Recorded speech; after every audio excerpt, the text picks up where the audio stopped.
Assalamualaikum warahmatullahi wabarakatuh.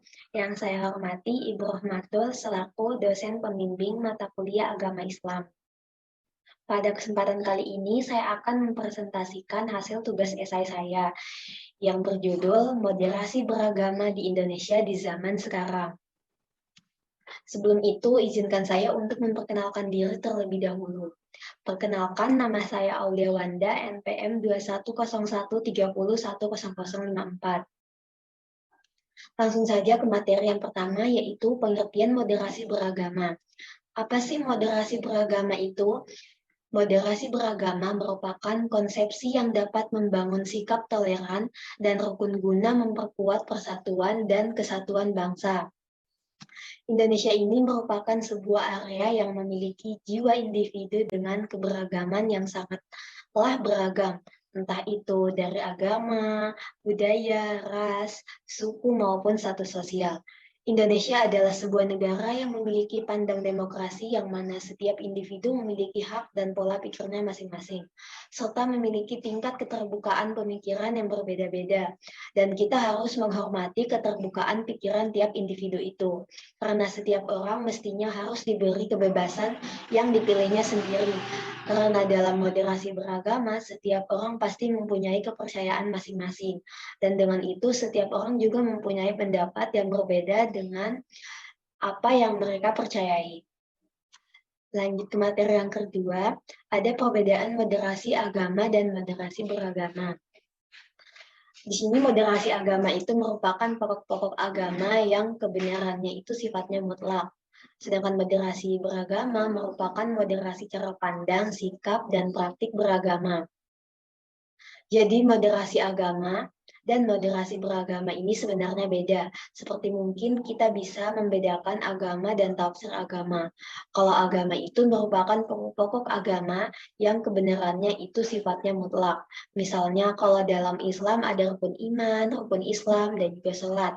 Ada juga tafsir agama dan pemahaman orang di dalam menafsirkan ajaran-ajaran agama yang diyakininya. Sedangkan moderasi beragama itu seperti memoderasi cara pandang, sikap, dan praktik beragama.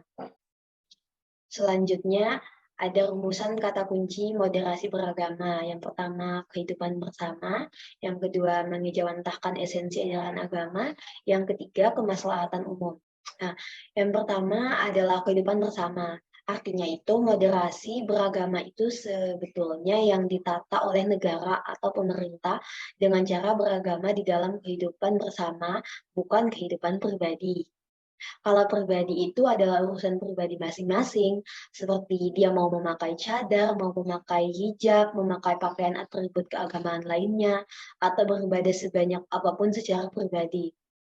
Nah, yang kedua, mengejawantahkan esensi ajaran agama. Jadi, setiap ritual agama pasti ada substansinya atau esensinya.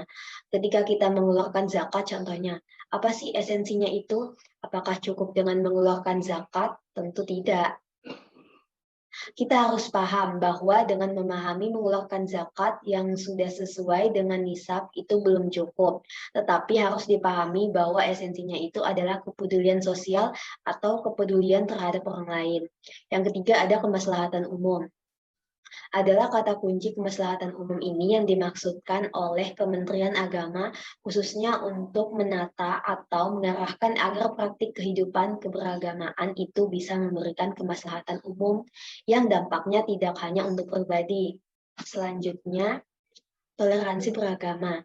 Nah, apa sih toleransi itu? Toleransi adalah sikap manusia untuk saling menghormati dan menghargai perbedaan baik individu maupun kelompok. Untuk menghadirkan perdamaian dalam keberagaman perlu menerapkan sifat toleransi. Tetapi toleransi juga sering disalahpahami, misalnya atas nama toleransi orang Muslim, membolehkan dan mempersilahkan seseorang untuk meminum minuman keras sampai mabuk, karena toleran kepada saudara kita yang bukan Muslim. Itu sangatlah keliru. Tetapi umat agama yang lain juga mempunyai pantangan. Misalnya, di agama Hindu tidak boleh memakan daging sapi karena dimuliakan, tetapi karena atas nama menghormati umat yang beragama lain seperti Muslim sehingga mereka ikut makan. Itu juga tidak benar, karena toleran itu adalah meyakini kebenaran agama yang kita anut. Ya seperti yang ada di slide ini, yaitu memahami moderasi beragama saat ini sangatlah penting dalam pelaksanaan ibadah di masa pandemi COVID-19. Jadi kita itu tidak boleh menyamakan ibadah saat ini dengan ibadah sebelumnya.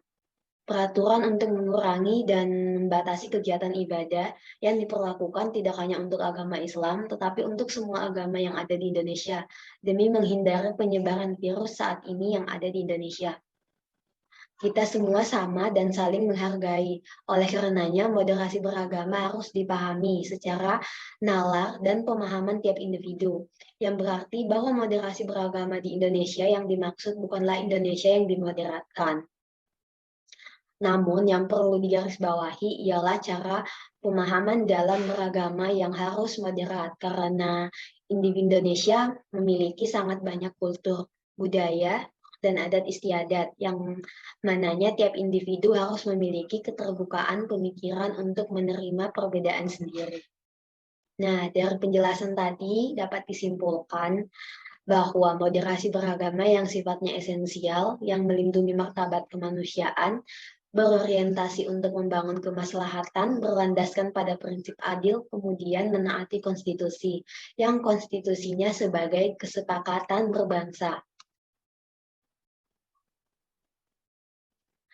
Sekian presentasi saya pada pagi hari ini.